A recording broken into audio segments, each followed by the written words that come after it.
প্রথমে আমি আপনাদেরকে জানাই যে একটু আগে আমি চিঠিটা পেয়েছি, মুখ্যমন্ত্রীর তরফ থেকে আমাকে পাঠানো হয়েছে। তার আগে আমি পেয়েছিলাম ওনার, আমি আপনাদের সামনেই হার্ড কপিটা খুলছি, আমি ডিজিটালি পেয়েছিলাম। তো মুখ্যমন্ত্রীকে আমি কৃতজ্ঞতা জানাবো যে মনমান ক্লাবকে উনি যেভাবে উৎসাহিত করলেন ওনার চিঠির মাধ্যমে। এটা ওনার চিঠি, যেভাবে উচ্চারণ করলেন যে ডিয়ার দেবাশিস বলে চিঠিটা লিখেছেন, আমি চিঠিটা আপনাদেরকে পাঠিয়েছি। তো তার জন্য ওনাকে আন্তরিক ধন্যবাদ, কৃতজ্ঞতা। এবং ওনার এই ইন্সপিরেশনাল ওয়ার্ডস গুলোই আমাদের স্ট্রেংথ, আমাদের আরো ভালো কাজ করতে সাহায্য করে। তাই জন্য ওনাকে আমরা অভিনন্দন, নমস্কার এবং আপনাদের মাধ্যমে শুভ নববর্ষে অভিনন্দন এবং শুভেচ্ছা এবং আমার প্রণাম জানাচ্ছি। আপনারা প্রেস রিলিজ এক্ষুনি যাচ্ছে, যে প্রেস রিলিজে পুরো সময়সূচি দেওয়া থাকবে। যে সময়সূচি থাকবে সেই সময়সূচিতে মানুষ এসে লিখছেন দেখতে পাবে।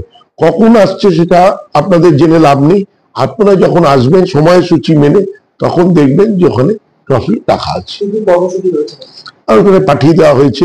প্রথমে আমাদের 9টার সময় বারপুজো আছে, তারপরে ফ্ল্যাগ উত্তোলন আছে এই জয়লাভের জন্য, তারপর আমাদের অনুষ্ঠান হচ্ছে করুণাশঙ্কর ভট্টাচার্যের নিজের লেখা একটি বই উন্মোচিত হবে, ওনার পরিবারের সদস্যরাও থাকবেন, এবং তারপরে ঋষি চক্রবর্তীর বাংলা লোকগীতি সেটা পরিবেশন করা হবে। আর এটা আমরা চিরকালে চিরচারিত প্রথা যে সবাই একসাথে খাওয়া দাওয়া করি, সেই খাওয়া দাওয়া তো থাকবেই। না, ফুটবলাররা কেউ নেই এখন, কলকাতায় সবাই চলে গেছে।